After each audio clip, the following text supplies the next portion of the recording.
Motivation, जब तक तोड़ेंगे नहीं तब तक छोड़ेंगे नहीं। जय हिंद। यह content Gyanodaya classes by Anand sir द्वारा प्रस्तुत किया गया है। इसका पीडीएफ प्राप्त करने के लिए टेलीग्राम चैनल ज्वाइन करें। तो आज के इस विस्तृत चर्चा में हम भारतीय इतिहास के एक ऐसे पन्ने को पलटने जा रहे हैं जिसने, सच कहूं तो, रातों रात पूरे देश की दिशा बदल दी थी। बिल्कुल, और स्वतंत्रता संग्राम का पूरा भविष्य ही जैसे एक ही दिन में पलट गया था। एकदम सही कहा आपने। हम बात कर रहे हैं 1922 के चौरी चौरा कांड की। और आज हमारा मिशन सिर्फ कुछ तारीखें या तथ्य रटना नहीं है। जो लोग हमें सुन रहे हैं उनके लिए हम उस मनोविज्ञान को डिकोड करना चाहते हैं कि कैसे एक बिल्कुल शांतिपूर्ण प्रदर्शन इतनी भयानक हिंसा में बदल गया। हाँ, और उससे भी बड़ा सवाल यह है कि इस एक घटना ने उस समय पूरे उफान पर चल रहे असहयोग आंदोलन पर अचानक से ब्रेक क्यों लगा दिया? मतलब ऐसा क्या हुआ था उस दिन? यही तो, ये इतिहास का एक ऐसा अध्याय है जिसे अक्सर लोग बस एक छोटे से पैराग्राफ में पढ़कर आगे निकल जाते हैं। सही कह रहे हैं आप, लेकिन अगर हम स्रोतों के आधार पर इसके भीतर जाएं तो ये घटना सिर्फ 22 पुलिस वालों की मौत या किसी पुलिस स्टेशन के जलने तक सीमित नहीं है। ये असल में एक बहुत बड़ा टेस्ट था। ये इस बात का परीक्षण था कि क्या एक पूरा देश जो गुस्से से उबल रहा है, बिना हथियार उठाए दुनिया की सबसे बड़ी ताकत से लड़ सकता है या नहीं। और इसी बात को गहराई से समझने के लिए ना हमें 4 फरवरी 1922 के उस दिन से थोड़ा सा पीछे जाना होगा, क्योंकि जाहिर सी बात है कोई भी भीड़ अचानक से रातों रात हिंसक नहीं हो जाती। बिल्कुल नहीं, उसका एक पूरा बैकग्राउंड होता है। हाँ, उस समय के जो दस्तावेज हैं, ऐतिहासिक रिकॉर्ड्स हैं, वो साफ बताते हैं कि इसकी पूरी पृष्ठभूमि 1919 के रॉलेट एक्ट से तैयार हो रही थी। अब कई बार लोग रॉलेट एक्ट का नाम तो जानते हैं, पर ये नहीं समझते कि आम जनता में इसका इतना गुस्सा क्यों था। रॉलेट एक्ट को अगर हम बहुत ही आसान शब्दों में समझें तो ये ब्रिटिश सरकार का एक ऐसा हथियार था जिसने भारतीयों के बचे खुचे जो थोड़े बहुत मानवाधिकार थे ना, वो भी पूरी तरह से छीन लिए थे। मतलब वो जो मशहूर नारा था, बिना दलील, बिना वकील, बिना अपील। एकदम वही। इस क्रूर कानून का सीधा सा मतलब था कि अंग्रेजी सरकार किसी भी भारतीय को सिर्फ शक के आधार पर पकड़ सकती है और बिना कोई मुकदमा चलाए 2 साल तक सीधा जेल में डाल सकती है। ना आप कोर्ट जा सकते हैं, ना आप वकील रख सकते हैं। और इसके तुरंत बाद जलियांवाला बाग हत्याकांड भी तो हुआ था। हाँ, जलियांवाला बाग और रॉलेट एक्ट, इन दोनों ने मिलकर पूरे देश को एक ऐसे पॉइंट पर लाकर खड़ा कर दिया था जहां से पीछे हटना अब मुमकिन नहीं था। जनता में भयंकर गुस्सा था। और इसी गुस्से को, इसी बेचैनी को एक सही दिशा देने के लिए ही महात्मा गांधी ने 1920 में असहयोग आंदोलन यानी नॉन कोऑपरेशन मूवमेंट शुरू किया था। मैंने जब इस आंदोलन के स्केल के बारे में पढ़ा तो मैं सच में हैरान था। वो कोई साधारण धरना प्रदर्शन तो था नहीं। बिल्कुल नहीं, ये तो एक तरह से पैरेलल सरकार चलाने जैसी बात थी। मतलब पूरा का पूरा सिस्टम ही बॉयकॉट कर देना। बहुत सही तुलना कर रहे हैं आप। असहयोग आंदोलन का जो मुख्य उद्देश्य था वो सिर्फ सड़कों पर उतरकर नारे लगाना नहीं था। इसके पीछे की रणनीति बहुत गहरी थी। पहला कदम यही था कि ब्रिटिश प्रशासन का हर वो ढांचा जिस पर उनकी सत्ता टिकी हुई है, उसका पूरी तरह से बहिष्कार किया जाए। जैसे हजारों छात्रों ने रातों रात सरकारी स्कूल और कॉलेज जाना छोड़ दिया था। हाँ, और वकीलों ने अदालतों का बहिष्कार कर दिया।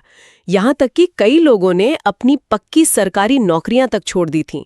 ये बहुत बड़ी बात थी उस समय के हिसाब से। और विदेशी कपड़ों की जो होली जलाई गई थी चौराहों पर, बिल्कुल, विदेशी वस्तुओं का पूर्ण बहिष्कार। लोग स्वदेशी अपना रहे थे, खुद चरखा चलाकर खादी पहन रहे थे।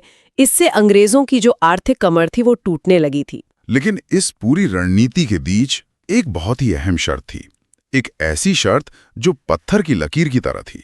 अहिंसा। हाँ, अहिंसा। गांधी जी ने एकदम स्पष्ट कर दिया था कि ये आंदोलन पूरी तरह से बिना किसी हिंसा के होगा। लेकिन यहां मेरे दिमाग में एक सवाल आता है, जब पूरा देश इतना उग्र था, चारों तरफ इतना गुस्सा था, तो क्या ये अहिंसा की शर्त सिर्फ एक नैतिक सिद्धांत था या इसके पीछे कोई बहुत बड़ी कूटनीति भी काम कर रही थी? ये बहुत ही शानदार सवाल पूछा है आपने। अक्सर लोग यही सोचते हैं कि अहिंसा सिर्फ गांधी जी का एक आध्यात्मिक या मॉरल विचार था। लेकिन अगर हम उस समय के पॉलिटिकल चेसबोर्ड को देखें, राजनीतिक बिसात को समझें, तो ये एक बहुत बड़ी रणनीतिक मजबूरी भी थी। वो कैसे? देखिए, ब्रिटिश साम्राज्य के पास उस वक्त दुनिया की सबसे ताकतवर सेना थी, पुलिस थी, मॉडर्न हथियार थे। अगर भारतीय लोग हथियार उठाते या हिंसा करते तो अंग्रेजों को क्या मिलता? उन्हें एक बहाना मिल जाता कुचलने का। एकदम सही। उन्हें पूरे देश में मार्शल लॉ लगाने और हजारों निहत्थे लोगों को गोलियों से भूनने का एक लीगल बहाना मिल जाता। अहिंसा दरअसल वो ढाल थी जिसने अंग्रेजों को पूरी तरह निहत्था कर दिया था। मतलब अंग्रेज समझ नहीं पा रहे थे कि जो लोग मार खाकर भी पलटवार नहीं कर रहे हैं उन पर गोली कैसे चलाएं? हाँ, उन्हें दबाया कैसे जाए ये ब्रिटिश सरकार के लिए सबसे बड़ा सिरदर्द बन गया था। यानी अहिंसा सिर्फ शांति का प्रतीक नहीं थी, बल्कि दुश्मन को पंगु बनाने का सबसे कारगर हथियार था। तो अब जब हमारे श्रोता इस पूरे बैकग्राउंड को अच्छे से समझ चुके हैं, तो चलिए सीधे उत्तर प्रदेश के गोरखपुर जिले के उस छोटे से कस्बे में चलते हैं। चौरी चौरा। चौरी चौरा। तारीख है 4 फरवरी 1922। देश भर में असहयोग आंदोलन एकदम चरम पर है। ऐतिहासिक दस्तावेज बताते हैं कि उस दिन चौरी चौरा के बाजार में लगभग 2000 से 3000 लोगों की भारी भीड़ जमा थी और वो बिल्कुल शांतिपूर्ण तरीके से रैली निकाल रहे थे। तो फिर ऐसा क्या हुआ कि ये शांतिपूर्ण प्रदर्शनकारी अचानक एक जानलेवा भीड़ में बदल गए? यही तो सबसे बड़ा रहस्य है। इस बदलाव को समझने के लिए हमें उस दिन की जमीनी हकीकत को देखना होगा। वो जो भीड़ थी ना, वो सिर्फ आजादी के बड़े बड़े नारों के लिए ही वहां इकट्ठा नहीं हुई थी।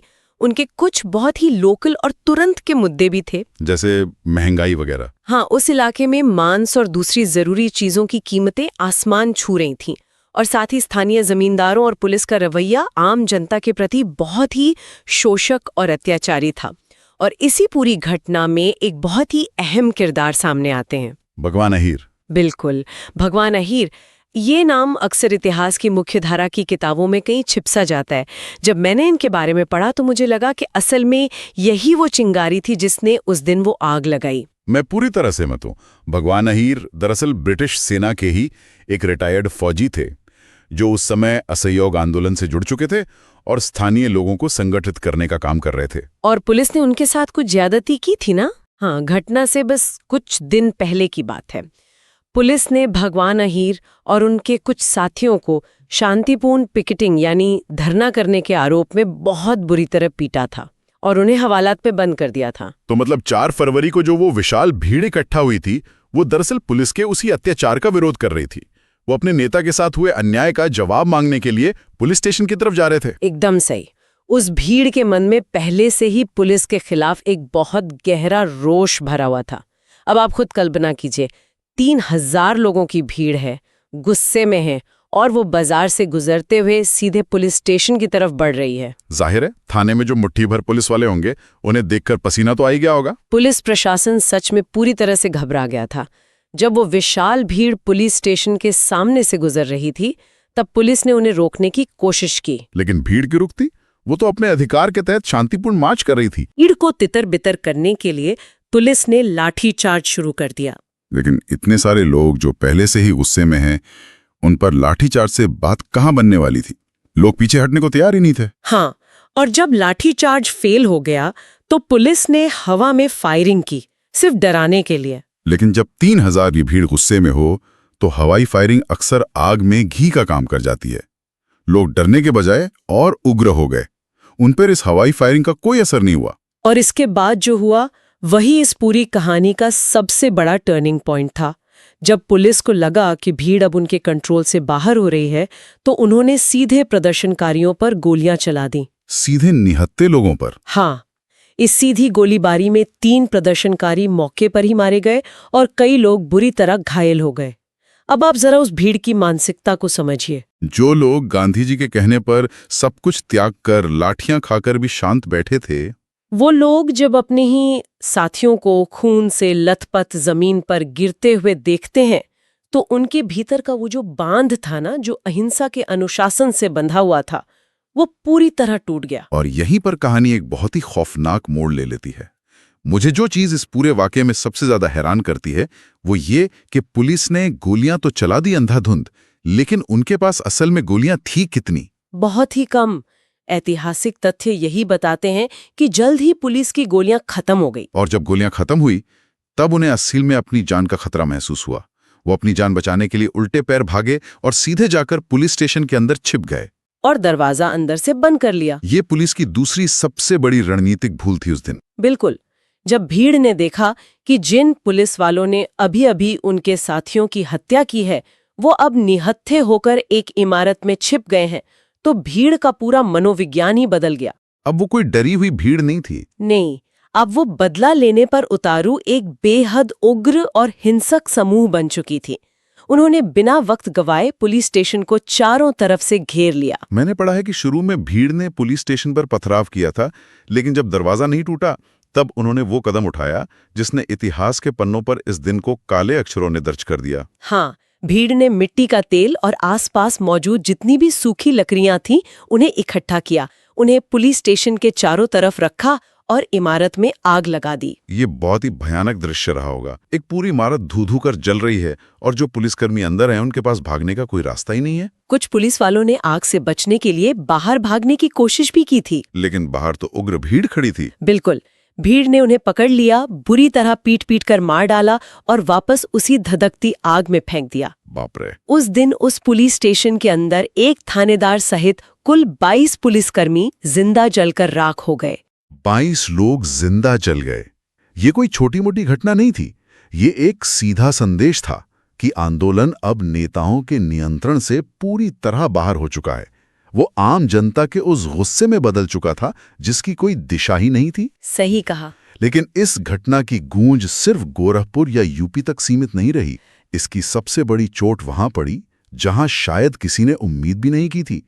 जब ये खबर महात्मा गांधी तक पहुंची तो उनका रिएक्शन क्या था? जब गांधी जी को चौरी चौरा की इस भयानक हिंसा की खबर मिली तो वो अंदर तक हिल गए थे। उनके लिए ये सिर्फ कोई दूरदराज का स्थानीय दंगा नहीं था। तो वो इसे किस रूप में देख रहे थे? उनके लिए ये इस बात का एकदम स्पष्ट संकेत था कि भारतीय जनता अभी तक अहिंसा के उस गहरे और कड़े अनुशासन को समझ ही नहीं पाई है जो असल में स्वतंत्रता प्राप्त करने के लिए सबसे जरूरी था। लेकिन रुकिए, यहां मैं स्रोतों के आधार पर थोड़ा अलग नजरिया रखना चाहता हूं। ये ठीक है कि हिंसा हुई, 22 लोगों की जान गई और ये गलत था, लेकिन आप उस समय के हालात सोचिए। देश के लाखों लोगों ने अपना करियर, अपनी पढ़ाई, अपनी पक्की नौकरियां, अपना पूरा जीवन इस आंदोलन के लिए दांव पर लगा दिया था। हाँ, देश भर में एक अभूतपूर्व माहौल था। सुभाष चंद्र बोस, भगत सिंह जैसे युवा नेता और यहां तक कि मोतीलाल नेहरू और चितरंजन दास जैसे दिग्गज नेता भी इस आंदोलन के चरम पर पहुंचने से बेहद उत्साहित थे। ऐसे में सिर्फ एक जगह हुई हिंसा के कारण पूरे देश के इतने बड़े आंदोलन को अचानक रोक देना, क्या ये उन लाखों लोगों के बलिदान के साथ एक तरह का धोखा नहीं लगा होगा उन्हें? आपका ये तर्क बहुत ही वाजिब है और आपको जानकर हैरानी होगी कि उस समय कांग्रेस के भीतर भी ठीक यही बहस छिड़ी हुई थी। मतलब बड़े नेता भी गांधी जी के इस फैसले से खुश नहीं थे? बिल्कुल खुश नहीं थे। सुभाष चंद्र बोस ने तो इस फैसले को सीधे तौर पर राष्ट्रीय संकट यानी नेशनल कैलामिटी तक कह दिया था। अच्छा। हाँ, और पंडित जवाहरलाल नेहरू और लाला लाजपत राय जो उस वक्त जेल में थे, उन्होंने वहीं से खत लिखकर अपनी गहरी नाराजगी जताई थी। उनका तर्क बड़ा सीधा था कि अगर कन्याकुमारी के किसी छोटे से गांव में कोई गलती करता है तो उसकी सजा हिमालय के किसी गांव को क्यों मिलनी चाहिए? बिल्कुल सही बात है। तो फिर सवाल ये उठता है कि इतना विरोध होने के बावजूद गांधी जी ने इतना अलोकप्रिय और कड़ा फैसला क्यों लिया? इसके पीछे गांधी जी की वही रणनीतिक दूरदर्शिता और अडिग सिद्धांत थे जिसकी चर्चा हमने शुरुआत में की थी। उन्होंने 12 फरवरी 1922 को कांग्रेस वर्किंग कमेटी की एक इमरजेंसी बैठक बुलाई, जिसे इतिहास में बरदोली प्रस्ताव या बारदोली रेजोल्यूशन के नाम से जाना जाता है। एकदम सही। और इसी प्रस्ताव के तहत असहयोग आंदोलन को आधिकारिक तौर पर तुरंत वापस ले लिया गया। उन्होंने अपने इस फैसले को डिफेंड कैसे किया? गांधी जी ने अपने अखबार यंग इंडिया में इस पर बहुत विस्तार से लिखा था। उन्होंने साफ कहा कि अगर मैं इस हिंसा को अनदेखा करके आंदोलन को आगे बढ़ाता हूं तो मैं भगवान और इंसान दोनों के प्रति अपराध करूंगा। यानी उन्हें कहीं ना कहीं ये गहरा डर था कि अगर आंदोलन हिंसक हो गया तो ब्रिटिश सरकार को पूरे देश में जालियांवाला बाग जैसे नरसंहार करने का एक खुला लाइसेंस मिल जाएगा। 100% सही। ब्रिटिश सरकार बस एक छोटे से बहाने की तलाश में बैठी थी कि कब ये असहयोग आंदोलन थोड़ा सा हिंसक हो और वो अपनी पूरी मिलिट्री फोर्स का क्रूरता से इस्तेमाल कर सकें। वो तो ताक में ही बैठे थे। हाँ, गांधी जी बहुत अच्छे से जानते थे कि एक निहत्थी और हिंसक भीड़ कभी भी एक हथियारों से लैस ताकतवर साम्राज्यवादी सेना से जीत नहीं सकती। इसलिए उन्होंने वो कड़वा घूंट पीना बेहतर समझा और उस उफान पर चल रहे आंदोलन को वापस ले लिया। लेकिन अंग्रेजों ने इस पूरे घटनाक्रम का किस तरह से फायदा उठाया? आंदोलन तो बंद हो गया, लोग घरों को लौट गए, लेकिन क्या ब्रिटिश सरकार ने लोगों को छोड़ दिया? बिल्कुल नहीं। अंग्रेजी हुकूमत ने इस मौके का पूरा फायदा उठाया। सबसे पहले तो उन्होंने आंदोलन के सबसे बड़े चेहरे पर वार किया, महात्मा गांधी पर। हाँ, 10 मार्च 1922 को उन्होंने महात्मा गांधी को गिरफ्तार कर लिया। उन पर राजद्रोह यानी सेडिशन का मुकदमा चलाया गया और उन्हें सजा भी काफी लंबी मिली थी ना। जज ब्रूमफील्ड ने उन्हें 6 साल की लंबी सजा सुनाई थी। हालांकि स्वास्थ्य कारणों से उन्हें 1924 में ही रिहा कर दिया गया था।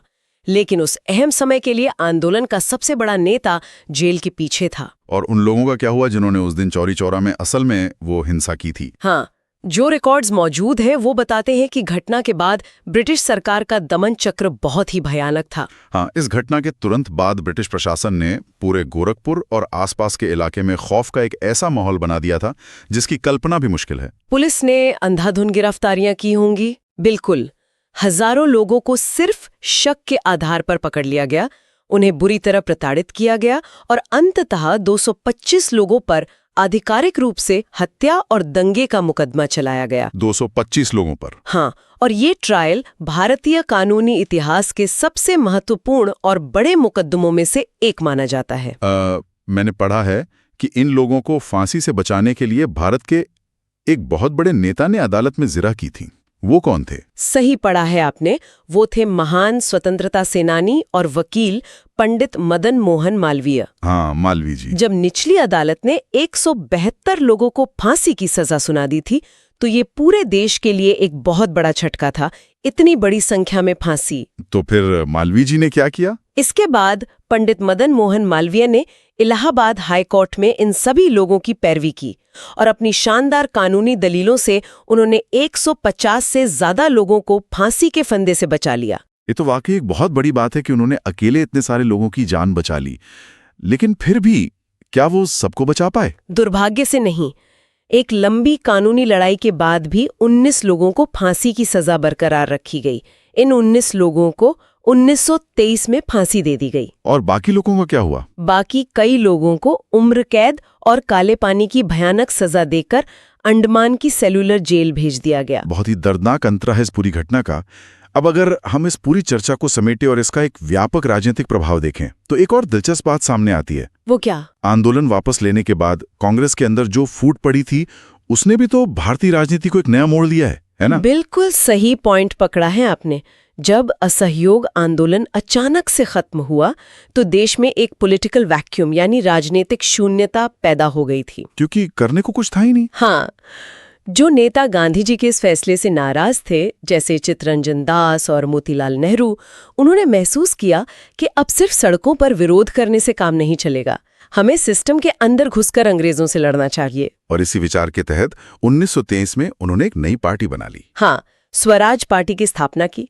उनका लक्ष्य बड़ा साफ था, चुनाव लड़ना, काउंसिल्स यानी विधान परिषदों में प्रवेश करना और अंदर बैठकर सरकार के काम में अड़ंगा डालना। यानी हम कह सकते हैं कि चौरी चौरा की उस एक घटना ने सिर्फ असहयोग आंदोलन को ही खत्म नहीं किया, बल्कि उसने भारतीय राजनीति में स्वराज पार्टी के रूप में एक नई विचारधारा को भी जन्म दे दिया। एकदम सटीक निष्कर्ष है ये। तो जो श्रोता, जिन्हें हम द लर्नर कहते हैं, जो किसी परीक्षा की तैयारी कर रहे हैं या जो बस अपनी इतिहास की समझ को पुख्ता करना चाहते हैं, उनके लिए अगर हम इस पूरे डीप डाइव का, इस विस्तृत विश्लेषण का एक त्वरित सारांश निकालें तो वो कुछ इस तरह होगा। बिल्कुल, समराइज कर देते हैं। घटना हुई 4 फरवरी 1922 को। जगह थी उत्तर प्रदेश के गोरखपुर जिले का चौरी चौरा नामक स्थान।